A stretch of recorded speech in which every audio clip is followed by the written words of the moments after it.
لنفس أن تموت إلا بإذن الله كتابا مؤجلا صدق الله العظيم وصدق رسوله النبي الكريم وعلى آله وصحبه وبارك وسلم।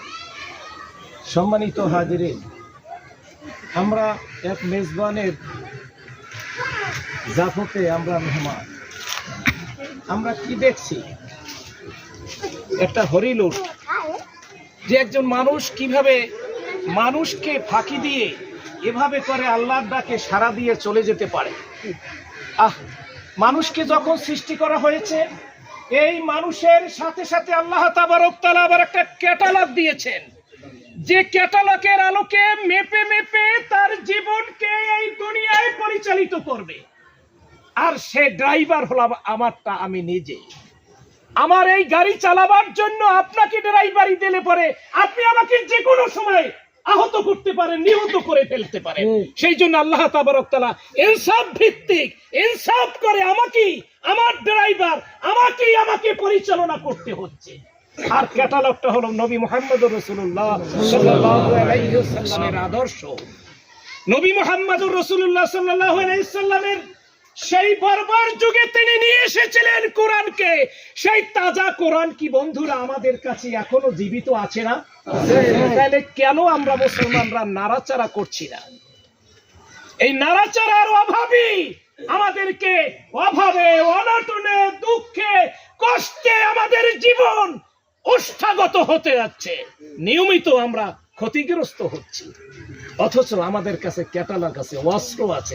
অস্ত্রটা একটু নাড়া না দিলে তো, ডাইলে চেরা দিয়ে নাড়া না দিলে তো পুড়ে যাবে।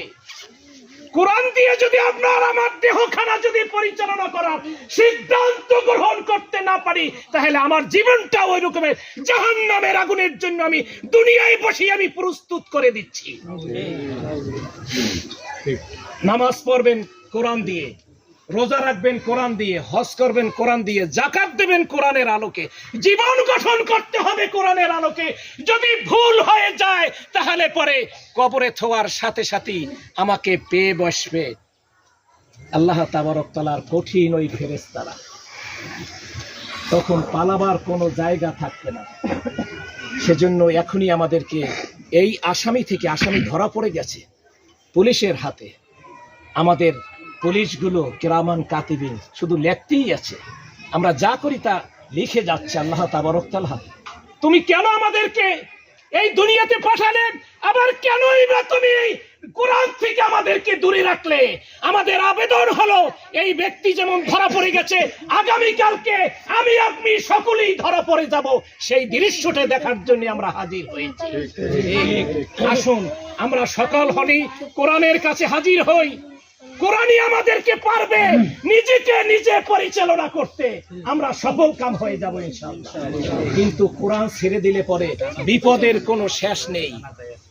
এই ড্রাইভার যদি গাড়ি ছেড়ে দেয় তাহলে পরে ওটাকে কোনো কাজে লাগানো যাবে? কোনো মানুষ কি বাঁচবে?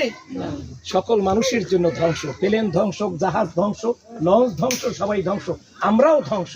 সেই ড্রাইভার হলাম আমি, আমাকে সুন্দরভাবে পরিচালনা করার জন্য। মহান রব্বুল আলামিন কবে যে হারিয়ে ফেলেছি।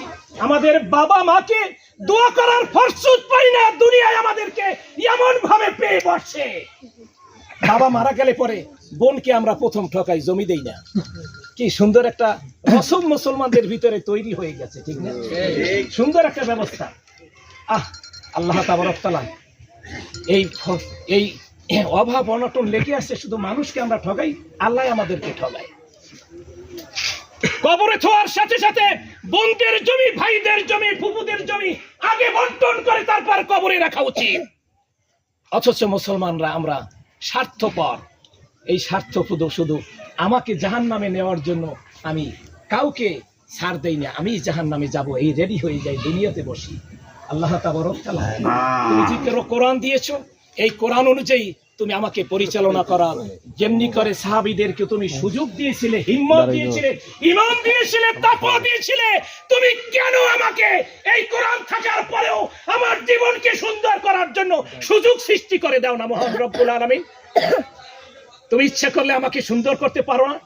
তোমার কাছে আবেদন, আমার বাপ মা যারা কবরে শুয়ে আছে তাদেরকে ক্ষমা করে দাও, মাফ করে দাও।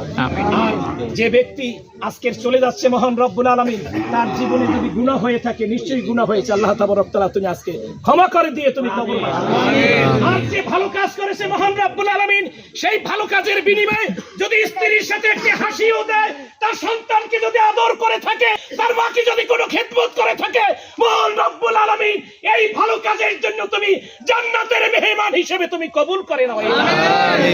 আর তারা আওলাদ পর্যন্ত যারা বেঁচে আছে, এতিম মিসকিন আল্লাহ তাবারক তাআলা ভাই ব্রাদার যারা বেঁচে আছে, তাদের সকলকে তুমি তার খেদমত করার তৌফিক নাও। আমাদের আশহাদু আল্লা ইলাহা ইল্লাল্লাহ ওয়াহদাহু লা শারীকা লাহু আশহাদু একটু বর্ষায় সামনে দিক থেকে আইছে না, চালু করে আইবেন সালাই বলে ওয়াহদাহু লা শারীকা লাহু ওয়া আশহাদু আন্না মুহাম্মাদান আবদুহু ওয়া রাসূলুহু।